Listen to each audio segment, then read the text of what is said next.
Hey, what's wrong, Jake? Mom, I might be done for. Our son Jake was hanging his head at the entrance as soon as he got home. My husband and I were shocked by the scene. We decided to take him to the living room and ask what was going on. He seemed to come alone today. I wondered where his wife Laura was. But the reason Laura was absent became clear when we heard his story. After a while, Jake regained his composure. My husband and I waited for Jake to speak. Sorry for coming home so suddenly. I just can't take it anymore. What happened? And Jake, have you lost some weight? Yeah. He was always thin, but now he looked sickly thin. It wasn't normal. Then Jake revealed the reason behind it. Actually, it's because of Laura. Laura? What happened? Right now, she's taking most of my salary. What? Most of your salary? Is Laura handling the finances? Yeah. You know I've always been bad with money, right? So I thought it would be better if Laura managed it. But recently, the money she's been giving me has been decreasing, and I can't afford lunch. Then she said she's been saving money because the electricity bill was high this month, and that she had to use the money to repair the vacuum cleaner. I couldn't stand it anymore and complained, but she said it's my fault for not earning enough. I see. Jake, you're pathetic. So you're saying you've been doing whatever Laura tells you? If you're the man of the house, you need to take control. If not, the situation might get worse. I know. What my husband said was true. If you just follow your wife's orders, it can lead to misery. Although it might be harsh for Jake, who's mentally weak right now, he has to understand it. Jake seemed to understand as he was silently nodding. Then Jake told us something else. Remember you said I looked thinner? It might be because I've been surviving on instant noodles for all 3 meals. You can't eat only instant noodles. No matter how convenient it is, you need to get proper nutrition. But all I'm given is instant noodles. It seems like Jake has been given only a small amount of money for the last month, and has been provided only with instant noodles for lunch. Ever since Laura suggested they needed to save money, Jake has been putting up with it. Of course, he tried to object, but the fact is that he was the one who asked Laura to manage the finances. It might be difficult for him to complain, given those circumstances. But, considering the situation, he can't dwell on that right now. Anyway, you're staying with us tonight. I'll give you a proper meal and even pack a lunch for work tomorrow. Thank you, Mom. With a sigh of relief, Jake, with tears streaming down his face, thanked me. Apparently, he told Laura he'd be staying at his parents' home for a while. In hindsight, it would have been better if he had confronted her about the difficulties of their current living situation. But given Jake's mental state, that was all he could say to her. It was my first time seeing Jake so broken down. I can't even begin to imagine the amount of stress he must have been under. After that, he ended up staying at home for a while, and due to his poor health, he had to take a leave of absence from work. When Jake took this leave, I learned that he had recently been going to the hospital. He said it was due to stress, so the hospital had advised him to take some time off. However, Jake had a fear of what she might do to him if he took a break from work, so he had continued working out of habit, which resulted in his current state. During Jake's leave of absence, he was living on disability. At least being at home meant he could save on meals, which he said would be a big help. But what's more important is that we still need to do something about Laura. However, there is something I'm worried about. If I get involved, it could potentially make things worse. Maybe they can resolve it by themselves. For a moment, the thought crossed my mind that it might not be good for me to intervene. But I quickly dismissed such thoughts. Jake was desperate enough to come to me in such a state, and it's not a situation where I could afford to hesitate. I should do what I can for Jake. Just then, I received a call from Laura. Hello, Laura? It's been a while, hasn't it, Isabella? Jake's there with you, isn't he? Could you tell him to come home? I'm sorry, but I can't do that. Why not? Jake is trying to abandon his duties as a husband, you know? Are you really okay with that? I don't think it's a matter of me being okay with it or not. If I just send him back, I don't think it will solve anything fundamentally. How about we set up a meeting to talk about this in the near future? And not just with me, but with your parents as well, so we could all sit down and discuss this. Oh, is that so? I see. So, you're not planning on sending Jake back, are you? Understood. I have some ideas too then. We'll talk again soon. With that, Laura hung up the phone. She has some ideas.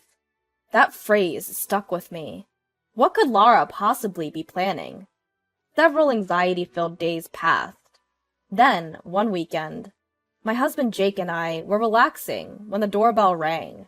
I thought it was the mail or something and checked the intercom monitor. I couldn't believe my eyes. There were Laura and her parents. What should I do? Luckily, Jake hasn't noticed yet. Maybe I can dodge the situation and pretend we're not home. That's what I was thinking. But then I heard, "What's wrong, Jake?" My husband called Jake, and when I looked over, Jake was shaking with his phone in his hand. I then looked at the phone Jake was holding, and there the screen displayed Laura with an incoming call. Jake seemed to be having a reflex of rejection. He couldn't answer the phone. So with Jake's permission, I answered the call. Hello? Oh? Why are you answering the phone? Jake is not feeling well today, so I picked up the phone for him. I see. In that case, I'm worried. So please, let us visit while we have our discussion. We're outside your house right now. I'm sorry. We're actually out at the moment. That's strange. If Jake's phone is there, but you're not home, how does that work? I'm not used to lying, and my lie was easily exposed. Isabella, there's no need to be so cautious. My parents and I are here to have a discussion with you. As she spoke, my husband moved towards the door. It won't help running away from this situation. Might as well settle it now, my curt husband said, opening the front door and welcoming Laura and her parents into our house. Their faces as they entered lacked any hint of a smile. In fact, it seemed as if they were glaring at us. We apologize for the sudden visit. We just heard something from our daughter and thought we should join the conversation. It was probably about something I'd said to Laura the other day. I had suggested we should have a discussion involving both our sets of parents. I hadn't expected them to come unannounced, though. In the tense atmosphere, the discussion began. We explained that Jake had asked Laura to manage their money, but due to her excessive frugality, he had suffered health issues and had not been provided with adequate meals. We also told them that he was currently under medical treatment. However, it seemed that Laura and her parents were convinced by this fact. That's all about Jake's situation. Is there anything you'd like to say? Laura's mother chimed in. But wasn't Jake the one who asked Laura to manage the money? Doesn't he bear some responsibility then?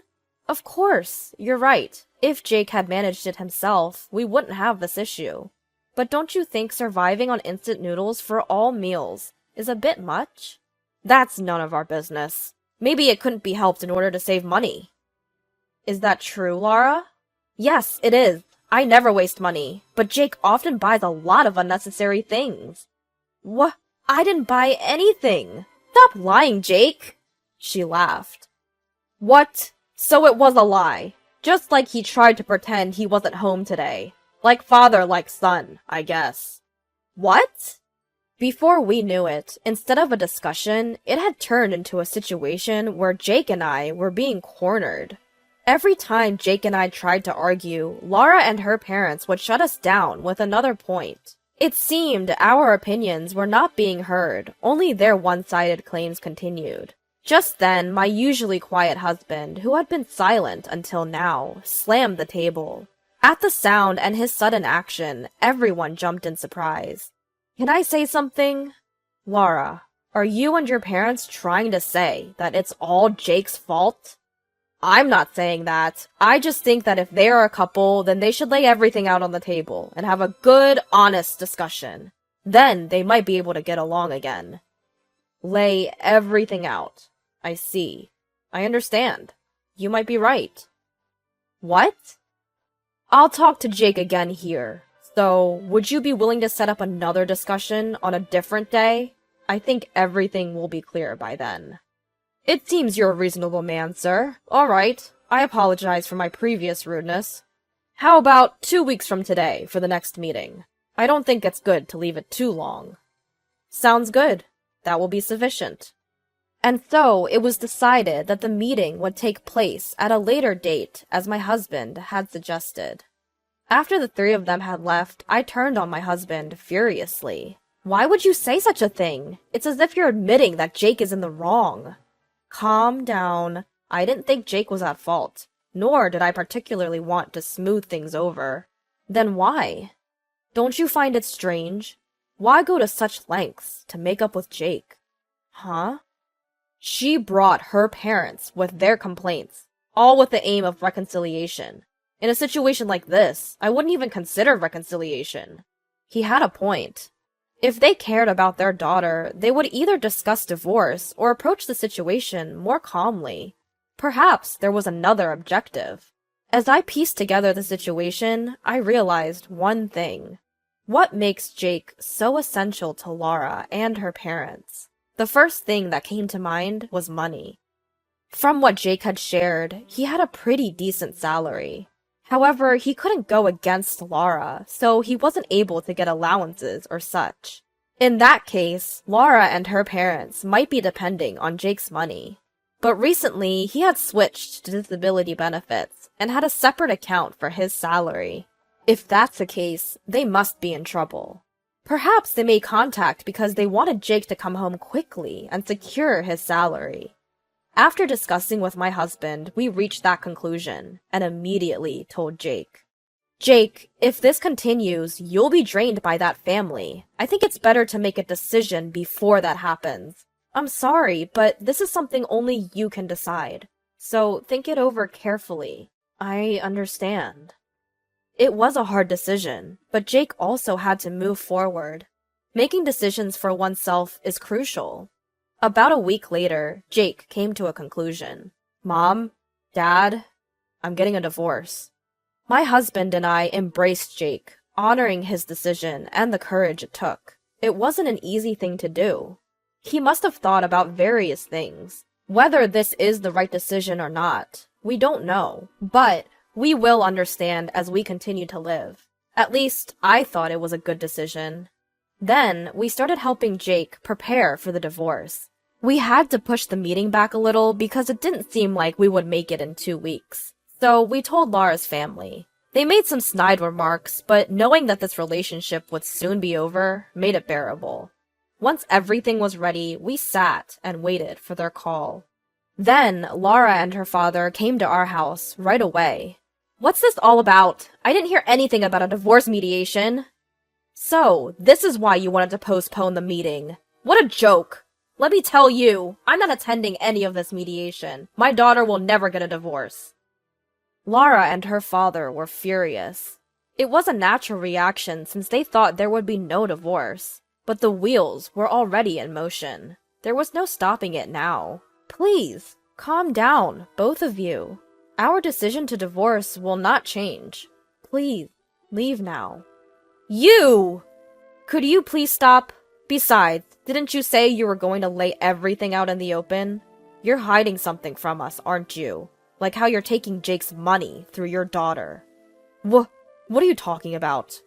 Stop the poor excuses. We have all the information. It was a bit costly, but we had a detective investigate you. You quit your job last year, didn't you? You're living a pretty comfortable life, aren't you? Taking it easy with a job and living on Jake's money. You have your retirement savings, and there's no problem as long as you keep leeching off Jake.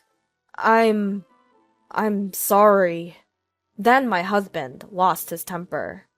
What good does apologizing do now? You've been using the money Jake earned through hard work for your leisure.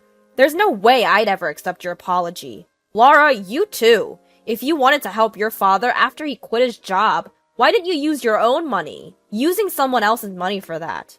Are you some kind of fraudster? Uh, um, just get out. I don't want to breathe the same air as you for even a moment. Uh, um, just get lost! With my husband's roar, Laura and her father quickly left. At that moment, it became clear that my husband was the angriest about this whole matter. And so, this incident came to a close.